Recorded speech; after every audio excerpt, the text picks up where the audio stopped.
Tudo da Canção Nova em um só lugar. Canção Nova Play. O Senhor esteja convosco. Proclamação do Evangelho de Jesus Cristo segundo Marcos. Glória a vós, Senhor. Naquele tempo, Jesus e seus discípulos atravessavam a Galileia. Ele não queria que ninguém soubesse disso, pois estava ensinando a seus discípulos. E dizia-lhes: o Filho do Homem vai se entregar nas mãos dos homens, e eles o matarão. Mas 3 dias após sua morte, ele ressuscitará. Os discípulos, porém, não compreendiam estas palavras e tinham medo de perguntar. Eles chegaram a Cafarnaum.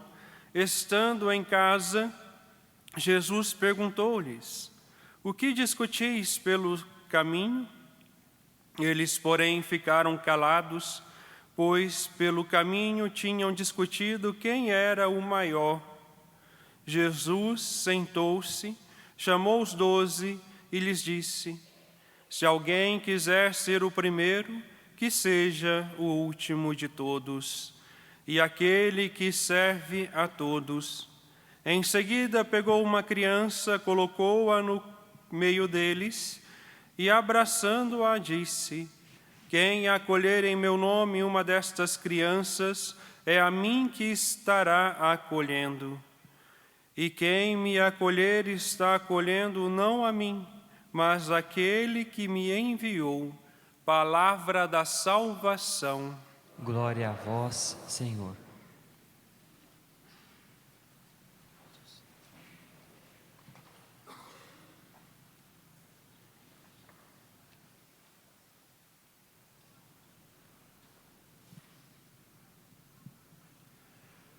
Meus amados irmãos e irmãs, diante da liturgia da palavra de hoje, ela nos leva a fazer uma profunda revisão de vida.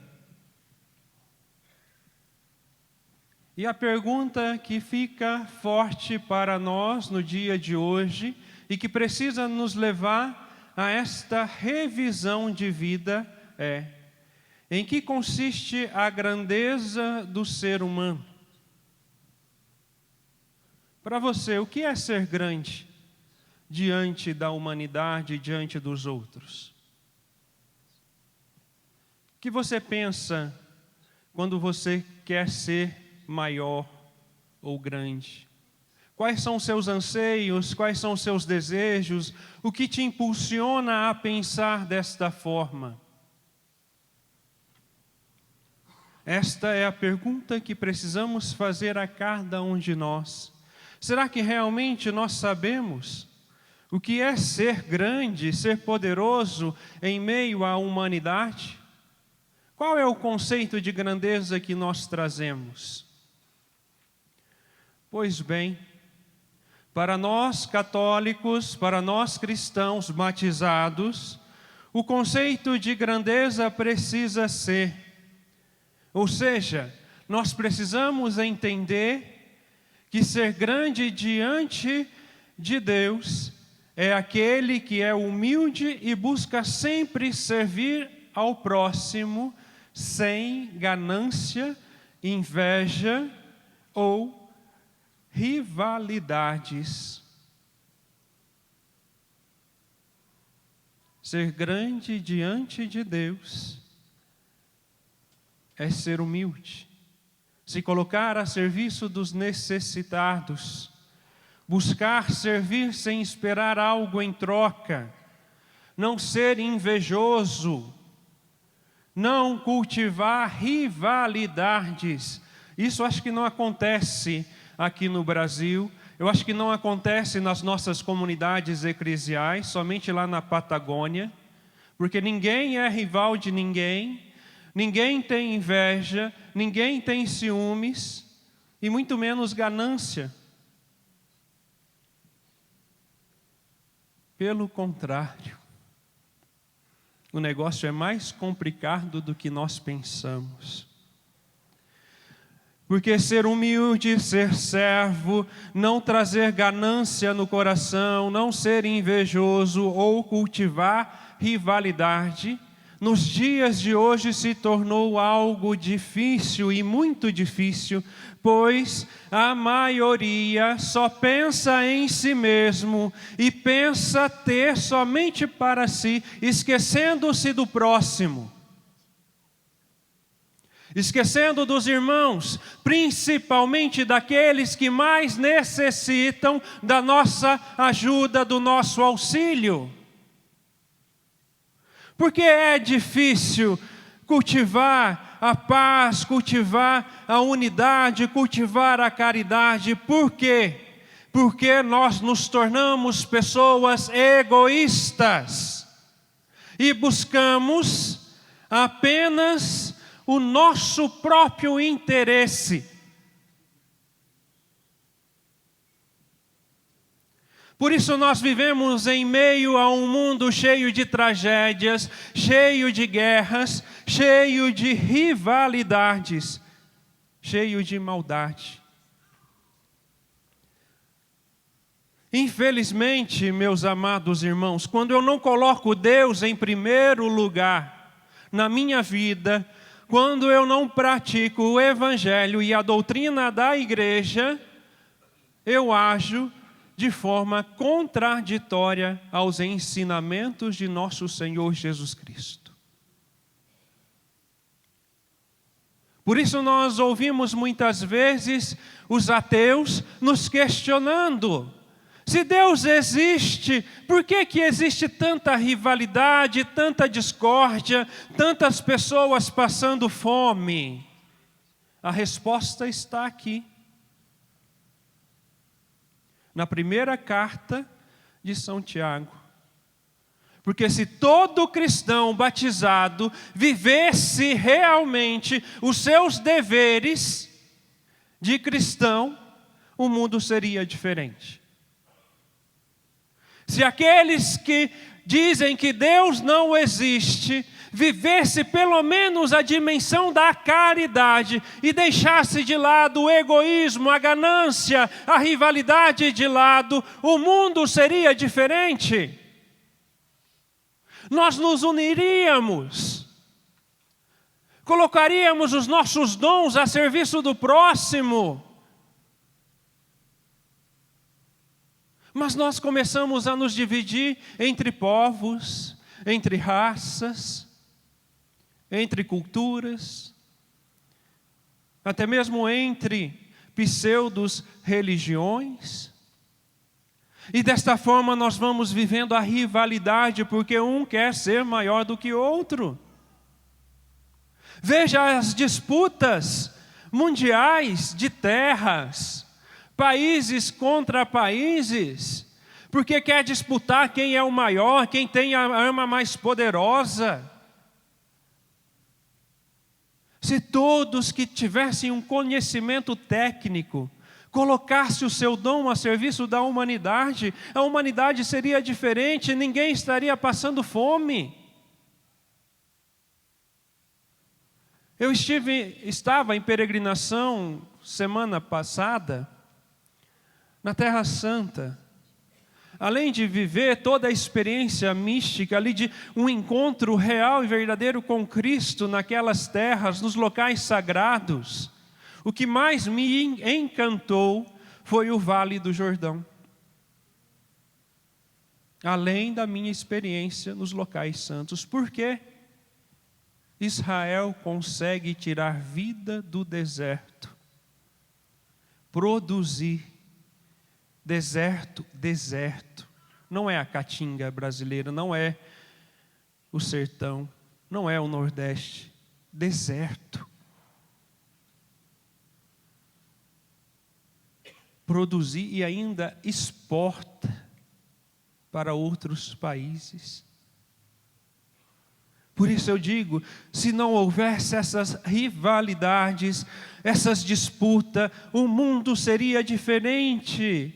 E nosso planeta é capaz sim de produzir alimento para todos, sem falar nas outras realidades. Eu não sei por que nós cultivamos essas rivalidades, essas situações. Por isso hoje nós somos chamados, durante o nosso dia, a reler e reler a carta de São Tiago, capítulo 4, versículos 1 a 10, porque aqui nos traz ensinamentos para a vida. E por isso hoje nós somos chamados a esta revisão, a mudança de vida, a buscar viver o Evangelho e os seus ensinamentos, os ensinamentos da palavra de Deus. Se vivemos em um mundo cheio de conflitos e de competições, isso acaba sendo reproduzido em nossas comunidades. Aonde nós vamos chegar? Se isso é reproduzido nas nossas comunidades eclesiais, as disputas de cargos e tantas outras realidades, é porque existe inveja, existe cobiça, as quais provocam as discórdias entre as pessoas, gerando violência e morte. A inveja nasce das comparações. Quando comparamos o que temos com o que os outros têm, porque a partir do momento que eu começo a comparar o meu carro com o carro do outro, a minha casa com a casa do outro, o meu dom com o dom do outro, eu vou querer almejar o dom do outro, e por isso a inveja vem, por isso a rivalidade vem, e quando eu não consigo alcançar aquele patamar, aquele grau de santidade, aquele grau daquele dom, aquele carro do ano que eu sonhei ter e eu não consigo, mas meu vizinho ou meu irmão de comunidade tem, ou o meu irmão da pastoral tal tem um carro melhor e eu não consigo atingir aquele grau, começa a vir a revolta interior, a raiva interior. Pior ainda, quando esta raiva é externada e causando divisões e discórdia. A inveja nasce das comparações. Por isso, quando nós comparamos e quando nós não alcançamos, nós vamos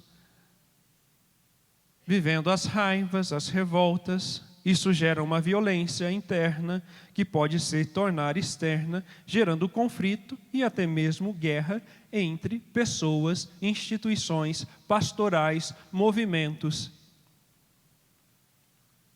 Eu sou de Paulo, eu sou de Pedro, eu sou tradicionalista, eu sou liberal, eu sou deste, eu sou daquele. E desta forma nós vamos nos dividindo. E quando agimos assim, somos idólatras. Idólatras. Diz São Tiago, pois buscamos a amizade do mundo e não a amizade de Deus. E se eu não busco a amizade de Deus, eu passo sobre todo o mundo, em cima de todo o mundo, para alcançar o que eu quero, o que eu almejo. Os soberbos são inimigos de Deus. Por isso a Escritura diz, Deus resiste aos soberbos e aos humildes dá a sua graça. Ser submisso a Deus é ser humilde, é ser grande diante de Deus. Ser submisso a Deus é ser humilde e ser grande diante de Deus. Quando nos aproximamos de Deus, Ele se aproxima de nós. Quando nos afastamos de Deus, Ele se afasta de nós. Por isso, precisamos buscar uma mudança de atitude, uma conversão, uma metanoia. Rever nosso processo de seguimento, nossa fé, nossa prática religiosa. Para isso devemos fazer o que nos ensina São Tiago no final de sua carta. Purificar nosso coração, reconhecer nossa pequenez, reconhecer que somos nada sem Deus, reconhecer nossa miséria, reconhecer-se pequeno, é o primeiro passo para ser reconhecido por Deus. E você quer ser reconhecido por Deus? Então seja pequeno. Se coloque a serviço do próximo, pratique os mandamentos de Deus e os ensinamentos da Igreja Católica. para ser reconhecido por Deus, não busquemos lugares dentre os maiores, ou seja, os lugares de destaque. Cabe a Deus nos conceder os lugares devidos. O que cabe a nós é lutar para que tenhamos vida e vida em abundância. Sejamos pequenos, sejamos humildes, sejamos fiéis ao nosso seguimento ao Senhor, sejamos fiéis aos nossos deveres e nossas obrigações como batizados, e assim nós faremos e construiremos um mundo novo, um céu aqui na terra. Louvado seja o nosso Senhor Jesus Cristo. Tudo da Canção Nova em um só lugar. Canção Nova Play.